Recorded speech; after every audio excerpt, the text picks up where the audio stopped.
We'll roll things in with this discussion. We're looking a couple weeks ahead at this point, but we're gonna give just real quick, man. We're gonna give each of our top 5 Super Bowl contending teams in order.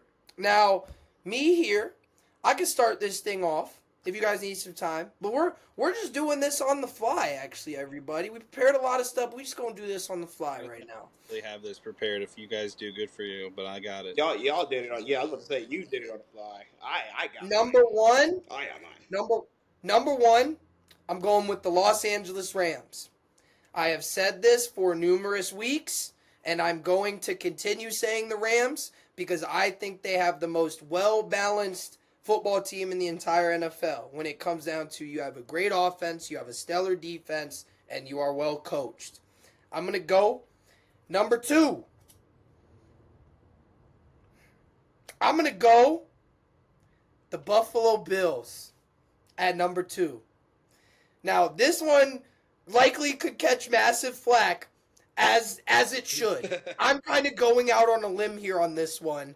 The Bills, I think it's just a matter of the Bills have been so close to that success many different times without actually reaching the Super Bowl, I will add. I'm not acting like the Buffalo Bills have put up, the most insane resume of the past, but I think the type of caliber player that Josh Allen is, it's not a career unless you have a Super Bowl, man. And I think he understands that. He knows that. So I'm going to put the Bills there at number 2. At number 3, I'm going to go with the Philadelphia Eagles. The Eagles, we know they've won Super Bowls. They won it last season. They haven't looked as great, but they still have practically the same core that they had last year everywhere. It's the same group. It's the same guys. It, I think, would be criminal to not put them in the top 3 as the defending champions with the same core. At 4, I'm going to go the Jacksonville Jaguars. Okay. I'm going to go with the Jacksonville Jaguars. I think I think the Bills are winning, and this follows with my rankings that I have here, but I think the Jacksonville Jaguars, they could have a sneaky path in getting to the Super Bowl, almost one that kind of reminds me of the Bengals a couple years ago, where if you could win that first wild card game and it's tough, their next matchup after that is the Texans or the Steelers, which is a winnable football game for them. That is a very winnable football game for them. So I'm going to go the Jacksonville Jaguars. At 5, I'm going to go with the Seattle Seahawks. Now, that's one where I don't know, again, we don't really know. But what I do know is that Seattle has a phenomenal defense. We know that they still, they won 14 games this year. Those guys were incredible this year. So I'm going to go the Seattle Seahawks at number 5. Okay. Well, I guess we have this is going to be good. I have a pretty much completely different list. So at 1, I'm taking the Jaguars. I think that the Jaguars, like you said, they have a good path. They get through this first game. I think they have a really At 2, I'm going to take the Seahawks. Like you said, they're the 1 seed. They got there for a reason. And the toughest, one of the toughest division, if not the toughest division in football. Right. Very tough division. At 3, I'll take the Rams. Like you said, Matt Stafford, MVP Stafford. Maybe MVP. We'll see. But over there, give me Rams at 3. At 4, I'll take the Eagles because, like you said, they've been there. They've done that. So they're accustomed to how to lock in during this time. And at 5, give me my Pittsburgh Steelers. Don't count them out. Exactly. Hey, look, this is like the Indians, bro. It's the power of friendship, man. That's how we're gonna get through this. Give me this. Give me Pittsburgh Steelers at 5. Don't let them run, man. Let them. Hey, that's a strong friendship right there, bro. That's your brothers right there, man. That's your brothers. Hey, I'll ask again. Am I a biased person? Am I Stop it. Stop it. Stop it. Stop Of course it. you are. That's Am why I Steelers are number one. number one and number two? Jacksonville's number one. Steelers number two. How Look, biased you are. I'm gonna take a lot of flack for Okay. whichever team, because if these teams win their first round games, they're gonna play each other. So like first two teams are gonna be out by second round latest. But I don't care. Okay, got a lot of faith, got a lot of heart. Faith as little as a mustard seed, bro. Little as Jerry, a did you mustard link up seed. with Snoop before the pod, bro? Be honest. I wish I called him. He ain't answer. Dang, tough, bro. He over there doing West Coast things, commentating on basketball games now. It's crazy, man. But yeah, no. Number three, we're gonna have Seattle. If Sam Darnold can just be a game manager, like I said earlier, there's no team in the AFC or the NFC that can mess with him. That's just me personally. Number four, the one team that's close enough to mess with them, the Rams. Rams are just insane offense and defense. They have great players all around. If the Rams can play a perfect game, it's going to be very hard to stop them. But of course, their perfect game against Seattle's perfect game could look a little different. We see how that happened. And number five, to be honest with you, it's whoever wins out of the Niners and Eagles. Like I said when we were talking about the game, I really couldn't figure out who's gonna win, and I still low key don't. I just took the Niners just because of gut feeling. But whoever wins out of that game is taking my number five slot. Both teams are good enough, have experience. They have enough talent to at least make a run. Hey, we all had vastly different lists. I don't know. We'll see. We'll see who's the closest. You know what I mean? We'll see who balls out during this playoffs. I know everybody's super excited to watch some playoff football. It's one of my favorite times of the year. Now that we went over some of these playoff predictions that we thought, went over some of the games from last week as the regular season came to a close, I thought it would be interesting to discuss the differences, with what people thought at the beginning of the season versus what happened now in regards to players and teams in the NFL. So we're just going to do a quick segment here for y'all where we discuss what is the most surprising player this season, a breakout guy, what is the most disappointing player this season, as well as the same thing following for teams as well. So I will start things off here with this one. Let's start with the players. Let's go with some of the players, man. We love talking about hyping guys up. I'm also a D1 hater, so I do like talking about when guys think it up too. So we'll start it off with the players. I'll go with, but we'll start with some love though before we get into some hate. I'm gonna go with some of the most surprising players of this previous season, and my most surprising player, I'm going with Tyler Shuck of the New Orleans Saints. If anybody remembers when Tyler Shuck got picked, I'm included in this too. I thought they could have picked him later. I thought they could have picked other quarterbacks. And I'm going to be honest, Tyler Shuck so far, everybody hated on the Saints for taking him over Shadur Sanders. As it stands right now, Tyler Shuck is much better than Shadur Sanders. And that's coming from a Browns fan. Tyler Shuck killed it during the last 5 weeks of the year. The Saints were 4-1 during the last 5 weeks of the year. They beat some solid teams during that stretch, went on a 4-game win streak during those last 5 weeks.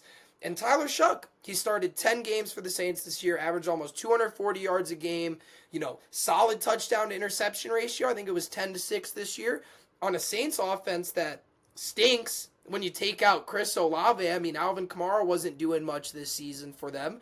And Tyler Shuck still looked incredible. I think he has tons of room to still improve, but he looked incredible this year for everything that people were saying about him at the beginning of the year, with regards to people saying he's an absolute bust and who is this guy, and why would you pick a 25-year-old quarterback in the second round when you could have had Shadur Sanders. And he's proved all the haters wrong this season. So I'm going to go most surprising player, Tyler Shuck. I'm not going to say I was necessarily surprised, because I've been supporting this player for a very long time, but I'll say I think a majority of people that are watching and a majority of media outlets around the world did not have a lot of faith in this guy, and that's Trevor Lawrence, who has now led his team to the 3 seed and one of the better records in the NFL. I think T-Law has always had the tools, and he's finally starting to put it together under a head coach who calls a very complicated offense. And once he's kind of learned that down the stretch, we've seen him turn it on. And T-Law is a baller, but I think like I said, I think a lot of media outlets were kind of out on T-Law at this point. I saw at the beginning of the year, midpoint in the year, like, oh, are the Jags going to move on from T-Law? Are they going to trade T-Law? And I think that's all out the window now. So I'm going to say my most surprising player is T-Law. Not because of me, but because of everyone else. There you go. I like it. I like it. What you got, Jerry? Listen, my player, he was an underrated offense or off-season addition. Running back 2 on a team that's offense is not that special. One team MVP put up 1K all-purpose yards. Ladies and gentlemen, Kenny Gainwell, bruh. Kenny Gainwell. Listen, Kenneth Gainwell not only had 1,000 all-purpose yards, like Gabe said a little earlier, he led the team in receptions. Which is absolutely insane. He coming from a wide or running back 2. So his impact on this season, incredible. His plays, insane. He should get catch of the year. I don't care what anybody else says. There's a lot of one-handed catches that have been insane this year. His is like no other. Mr. Kenny Gainwell, most surprising. Great, we got him. Insane. Eagles, you're stupid. You're stupid. You're stupid. They chose Will Shipley. Who was Will Shipley? Who Will Shipley, bro? They got Tank Bigsby, bro. Tank Bigsby ain't no Will Kenny Shipley, Gainwell, Tank bro. Bigsby. They could have had Big Kenneth Gainwell in the cut. Could have had Kenny, bro. Kenny G. And then on the other side of things, this is where my D1 hater comes out a little bit. Sometimes you got to bring out your D1 hater because it's fun. I'm sorry. It's fun sometimes to bring out your D1 hater. So we're going to go with the most disappointing players of this year. And I'm going to start things off. I chose a rookie for most surprising. I also chose a rookie for most disappointing. Now, I feel like there's a basis for both of them. Tyler Shuck, people were heavily sleeping on him. Did a great job. This case of most disappointing here, I'm going to go with Matthew Golden of the Green Bay Packers. Matthew Golden, 361 receiving yards this year, and he had as many touchdowns as the New York Jets had interceptions. Pooh. Zero touchdowns. It was the first time the Packers picked a receiver in however long, 20-plus years in the first round, and they were expecting big things from Matthew Golden. I was expecting big things from Matthew Golden. He looked very good at Texas. He looked like an incredible route runner. Some people were comparing him to like a baby Jamar Chase, if you will. And he's not even Dollar Tree Jamar Chase. He's not even grab him out of the dumpster version of Jamar Chase. He really did not do much this year, and he wasn't able to find his footing. He wasn't able to find the end zone. So my most disappointing player of this year for me, I'm going to go with Matthew Golden. I'm going to keep the Jags, what do you call it? I'm going to keep the Jags going here. I think that in terms of fantasy too, especially, I don't know if there's a more disappointing player here than Brian Thomas Jr. It's because you drafted him. That's the only reason. Right? I think everyone. Let's be real. First round pick, man. First round pick? Oh, bro. At worst. Easily. If you were picking in the late first round, you definitely consider Brian Thomas. Yeah, dude, he's coming off a wide receiver 6 season with 1,300 yards and 12 touchdowns. And he basically took those numbers, cut his yards in half, and he had 2 touchdowns. So, not a great year for Brian Thomas Jr. So that is definitely my most disappointing player, for sure. Yeah. I think, playing quarterback, I feel like you have to reach the end zone more than you turn the ball over and give the ball to the other team. I would say that's an accurate statement. I feel like that's a part of winning football. And Mr. JJ McCarthy, Mr. Michigan over here, hasn't been doing that this season. He's had 11 touchdowns to 14 giveaways total. He had 12 interceptions. He had 2 lost fumbles. It's not good. With a team that has Justin Jefferson, Jordan Addison, TJ Hawkinson, and good running backs. It's not good. Also, 163 yards a game is horrible, like absolutely horrible. When you have the people I just said, Justin Jefferson should give you 100 by himself. So, like 163 games or 163 yards a game, unacceptable. I get it's kind of your rookie season because you were hurt all of last season. I get it. You're gonna have some ups and downs. The downs were really bad though. Like, and I'm not even talking about Caleb Downs. Like the downs were horrible. And then now, after we got some players out of the way, let's go with the teams this season. Now, I am going to say my most surprising team of this season. I did my previous picks based on preseason expectations. So this kind of isn't fair, but I'm saying my most surprising team this year, the Houston Texans. Now, the Houston Texans started 0-3. They made things worse. They started 2-4. After that, it looked like their season was in the dust, gone with the wind, nowhere to be found. And Davis Mills had to step in during the middle of the season when they had an absolute dumpster fire going on. All Nico Collins got hurt. You know, they haven't found the running game yet by the time Davis Mills stepped in to start football games. And he's responsible for picking back up where the Houston Texans are at now, aside from that defense. He kind of reinvigorated that offense a little bit and gave them some life that they could win football games with the elite defense that they had. And to start 0-3 or 2-4 and end the season as a 12-5 football team that looks like a true threat with the defense that they have, honestly an incredible turnaround this year from the Houston Texans. Like I said, a little bit unfair. They were based it on preseason, but I don't care. That, to me, it was an incredible story, so I'm going to go Houston Texans. Yeah, most surprising team. I'm keeping the Jags theme, man. Jaguars. I don't think anybody was out there winning 12 games. So, Jags out there balling. Give me the Jaguars. Yeah, we are all gonna pick AFC South teams, which is actually crazy. It's actually cool. I'm going to pick the Colts.